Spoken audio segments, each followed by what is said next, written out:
بسم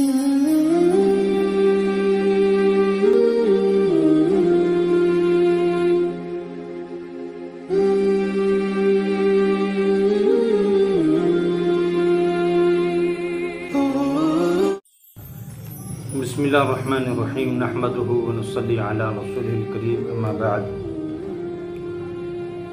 قال تعالی فلما جاء امرنا جعلنا عالیها سافلها وامطرنا علیها حجارة من سجیل منضود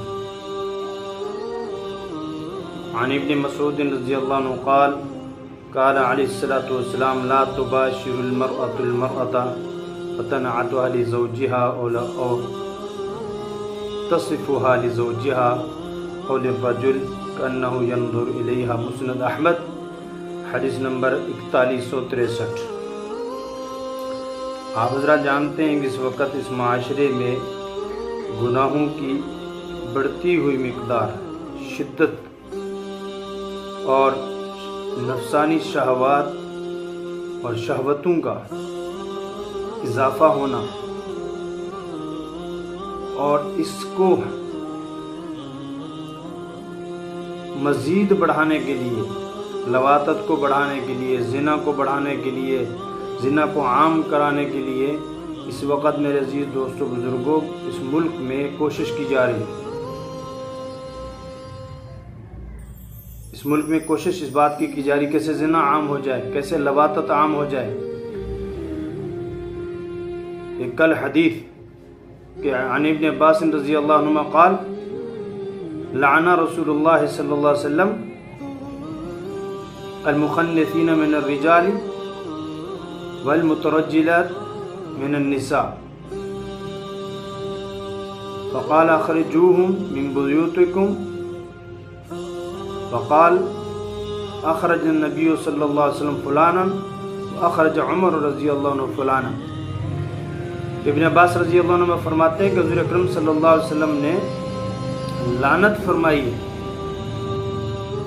فرمائی ہے مردوں کو عورتوں کی شکل اختیار کرنے، مشابہت اختیار کرنے والوں پر، اور ایسی عورتوں پر جو مردوں کی مشابہت اختیار کرتی ہیں۔ اس کی وجہ کیا ہے؟ کہ وجہ زنا کا عام ہو جانا، ہم جنسی شہوت کا پیدا ہونا، یہ اللہ نے انسان کے اندر رکھی ہے، لیکن اس کا پورا کرنے کا طریقہ بھی اللہ نے بتایا ہے، اللہ کے رسول صلی اللہ علیہ وسلم نے بتایا ہے۔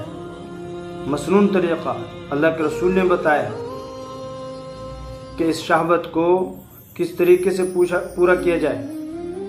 اس شہوت کو حضور اکرم صلی اللہ علیہ وسلم رضی اللہ تعالیٰ نے نکاح کے ذریعے سے پورا کرنے کا حکم دیا ہے، اور اس کے فوائد بتائیں،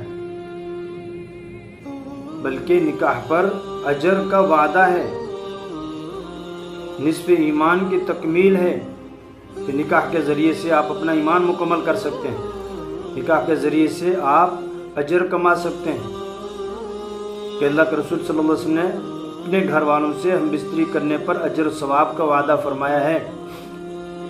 صحابہ نے عرض کیا رسول یہ تو اپنی شہوت پوری کرتا ہے، فرمایا اگر غیر محل میں کرے گا تو وہاں گناہ ہوگا، تو فرمایا یہاں اجر ملے گا۔ یہ جو کہ مرد عورت بن جائے، عورت مرد بن سکتا ہے، اس کا جو نقصان ہے، کئی نقصانات ہیں، علماء لکھ رہے ہیں بہت سارے نقصانات ہیں۔ اس میں سے ایک نقصان جو ہمیں سمجھ میں ہماری ناقص عقل میں یہ ہے کہ مرد وہ کسی وقت بھی اپنے آپ کو عورت لکھ سکتا ہے۔ جب وہ عورت اپنے آپ کو لکھ سکتا ہے تو پھر وہ کیا کرے گا؟ عورتوں کے ساتھ جا سکتا ہے، آپ اس کو منع نہیں کر سکتے، کیونکہ وہ کاغذوں کے اندر نادرہ دفتر میں جا کر آپ معلوم کر سکتے وہ عورت لکھا ہوا ہے۔ وہ جب مرد ہوتے ہوئے بھی عورت شمار ہوگا اور عورتوں کے ساتھ جائے گا تو زنا عام ہوگا۔ اور اللہ کے رسول صلی اللہ علیہ وسلم کیا فرمایا کہ لا تباشر المرأة المرأة، یہاں تک فرمایا کوئی عورت کسی عورت کے ساتھ کے جسم کے ساتھ جسم نہ ملائے، اور پھر اس کو جا کر اپنے شوہر کے سامنے، کسی مرد کے سامنے اس طرح صاف اس عورت کی حیت کو بیان کرے کہ وہ جیسے دیکھ رہا ہو، یہ وہ چیزیں ہیں جو زنا کے قریب کرتی، جو زنا تک پہنچاتی، یہ آلات زنا ہے۔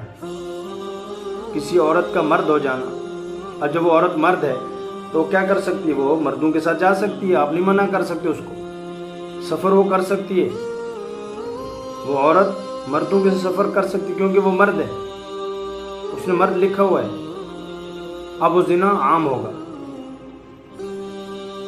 اور مرد کے ساتھ مرد کہتا ہے میں عورت ہوں، تو جب ایک مرد عورت بن جائے گا، دوسرا مرد ہے تو مرد کے ساتھ گویا کہ نکاح کر سکتا ہے، شادی کر سکتا ہے۔ تو یہ لواطت ہے کہ سب سے بدترین عذاب جس قوم پہ آیا وہ قوم لوط ہے۔ سب سے بدترین عذاب جس قوم پر آیا ہے وہ قوم لوط ہے۔ ایک گناہ کو اللہ نے بنیاد بنایا اور ان کے 4 بڑے شہر، یہاں 70 میل کے علاقے کی جھیل کو اٹھایا اور فرشتے نے آسمانوں پر لے جا کر پلٹک کے مارا اور ان پر پتھراؤ ہوا، پتھر برسائے اللہ پاک نے، اور آج تک بحر المیت وہاں مشہور ہے کہ جہاں کوئی زندہ چیز نہیں رہ سکتی۔ تو ایک مرد عورت بن جاتا ہے، دوسرا مرد ہے، تو یہ شادی کر سکتے ہیں، گویا کہ لواطت ہے۔ تو یہ وہ چیزیں جو اللہ تعالیٰ کے تخلیق کو بدل دینا ہے، اور اتنی بڑی جرت اللہ کی ذات اقدس کے بنائے ہوئے قانون اور بنائی ہوئی حکمت پر اتنی بڑی جرت جو ہماری سمجھ سے باہر۔ اس لیے میرے عزیز دوستو، یہ چیزیں پیدا کیوں ہو رہی؟ نمازوں سے دور ہونے کی وجہ سے، دین سے دور ہونے کی وجہ سے۔ حضور اکرم صلی اللہ علیہ وسلم کی سنت جو داڑھی مبارک ہے، اس کو کیا کرنا؟ اس کو ختم کر دینا سب سے بڑا گناہ ہے۔ داڑھی شیو کرنا سب سے بڑا گناہ ہے۔ شیو الگ بات ہے، آپ جا کر دیکھیں، نائیوں کی دکانوں پر جا کر دیکھیں کہ شکلیں بنی ہوئی بچھو کی، سانپ کی اور مینڈک کی، کسی کیڑے کی، مکوڑے کی، کس طرح کی شکل بنوا لو، اس کے پیسے بھی زیادہ ہیں۔ یہ جب گناہ عام ہوئے تو آج یہ ساری چیزیں پیدا ہو رہی ہیں۔ اور یہ بل پیش کرنے والے لوگ ہوتے ہیں، وہ دین سے ذرا برابر بھی مناسبت نہیں رکھتے، دین سے دور ہوتے ہیں، جس کی وجہ سے یہ ساری چیزیں، یہ اپنی شہوات، اپنی خواہشات کو پورا کرنے کی نیت سے سارا کچھ کرتے ہیں تاکہ یہ راستے کھلیں اور عام آزادانہ زنا اور لواطت میں مبتلا رہیں۔ اس لیے نوجوانوں کو تباہ و برباد کیا جا رہا ہے۔ مسلمانوں سے گزارش ہے کہ اپنے آپ کو اس سے دور رکھیں، اور جو ہے آپ اپنی کوشش کریں، اللہ سے دعائیں کریں کہ اللہ تعالیٰ اس طرح کی وبا اور اس طرح کی گناہ اور مصیبتوں سے حفاظت فرمائے۔ وآخر دعوانا الحمد للہ رب العالمین۔